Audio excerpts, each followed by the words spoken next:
Ay, ya, discúlpenme, chicos. ¿Saben qué pasó? No, yo tampoco. Vamos a preguntarle a mis zapatos. ¿Qué pasó? Rompió el zapato, efectivamente. No sé si lo están viendo. Sí, se me rompió. Entonces, bueno, no nos enrollemos. Vamos a estar hablando el día de hoy sobre el Evangelio de Mateo. ¿Pero qué estaremos viendo en el Evangelio de Mateo? Estaremos viendo el capítulo 21 hasta el 25. A continuación le dejo con uno de mis compañeros que le estaré hablando. No estoy hablando de mis zapatos, estoy hablando de un compañero verdaderamente físico.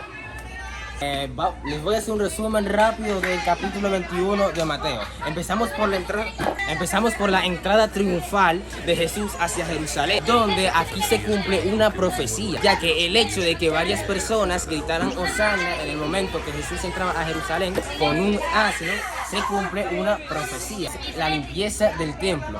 Prácticamente Jesús entra al templo, que se supone que es un lugar para orar, un lugar para alabar a Dios. Ven que hay 30 colmaderos, 2 elecciones para presidente y un vagabundo en el piso. Él dice, está pasando cosas raras aquí, y empieza a detonar todo, empieza a tirar todo, a limpiar su templo, como dice el nombre. Punto número 3, la higuera estéril. La higuera estéril consiste en que Jesús se encuentra con una higuera que no es pura, por lo que esto nos puede dar una enseñanza de que las cosas puras no entran al reino de Dios, y las cosas que están secas como los pecadores o este termo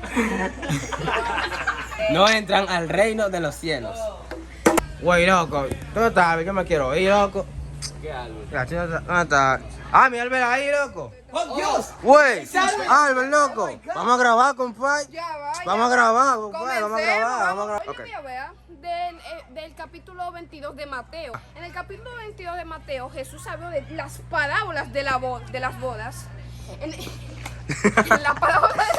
Las parábolas de las bodas ilustra a Israel rechazando la confianza de Jesús, de que la religión se va extendiendo entre todo el mundo. Lo segundo que enseña es que los líderes de Israel le hacen diferentes preguntas, y los fariseos a Jesús sobre los impuestos de resurrección, entre otras cosas, diciéndoles que no eres tú el Mesías, no eres tú tal, diciendo como los engaños que le hacía el diablo.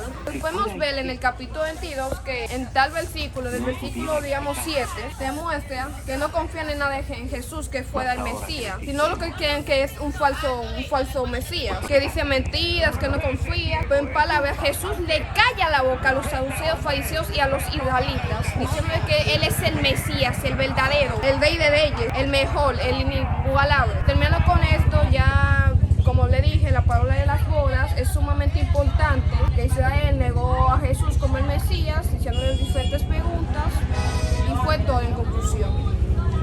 Muy bien, ese fue Albert. Misael, ¿por qué no estás tan serio, loco? No, es que yo estaba pensando en lo importante que es el Evangelio de Mateo, en especial el capítulo 24. ¿Sabes por qué es importante? ¿Por qué? Porque mira, si tú te fijas, es un evangelio tan importante que en el que Jesús predice cosas que van a pasar en nuestro futuro, en nuestro presente, lo que estamos viviendo hoy. Y esas predicciones no son cualquiera, no son predicciones que pueda hacer yo. De mango va a salir un mango ahora mismo porque yo lo decido. No, Dios es Dios y lo que Él predice es cierto.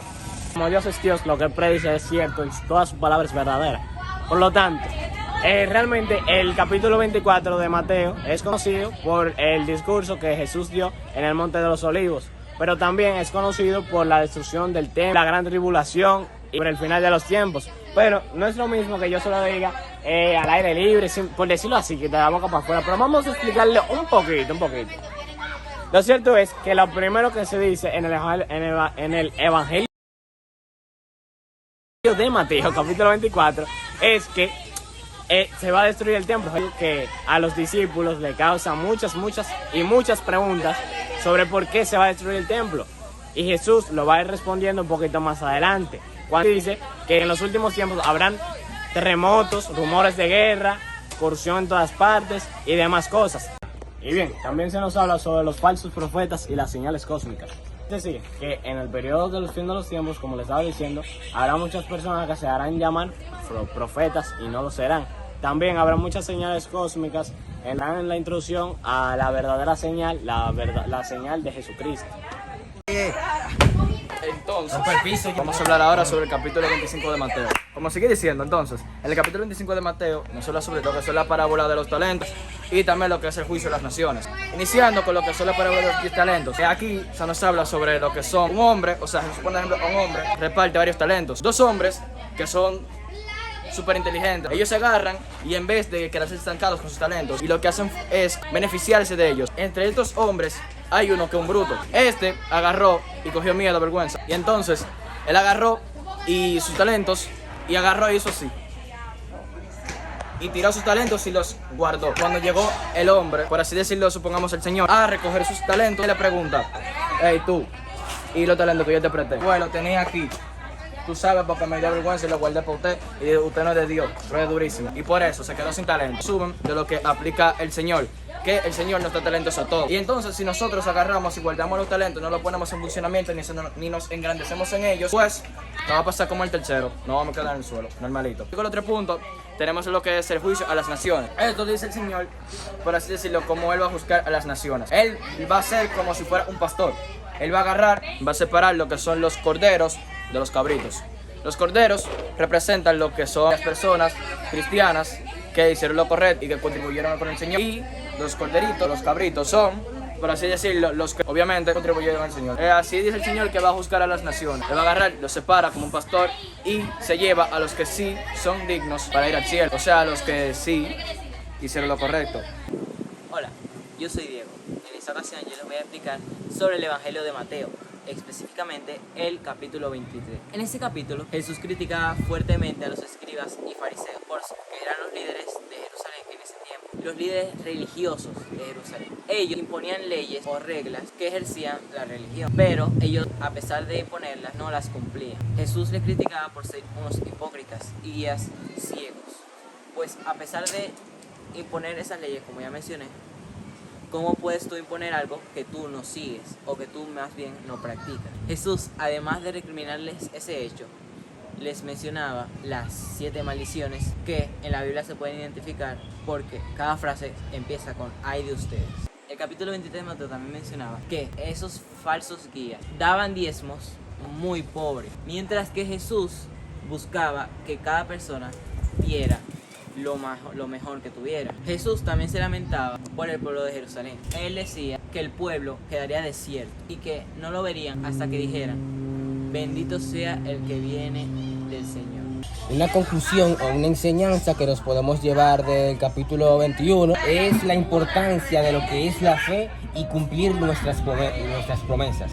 En conclusión del capítulo 22 ya podemos ver que Jesús contesta con una actitud y una enseñanza sobre la Biblia. Él le enseña todo, le cayó la boca en conclusión. Bueno, entonces se resumen de lo que es el capítulo 25 de Mateo, según lo que yo capté, lo que pude aprender de mi lectura. Si ustedes quieren formar parte de lo que son las 5 vírgenes que entraron al reino de Dios, pues consagrense a Dios. Lean la Biblia y también sigan sus mandamientos. Siempre importantísimo, sigan los mandamientos de Dios para que puedan ir al reino de Dios. En conclusión, el capítulo nos quiere dejar dicho que ¿cómo podemos imponer una creencia si nosotros mismos no la practicamos? O mejor dicho, ¿por qué nosotros enseñaríamos algo que nosotros no hacemos? Para que así podamos realmente aceptar a Jesús. Porque la avaricia no puede estar por encima de Dios. Nada puede estar por encima de Dios.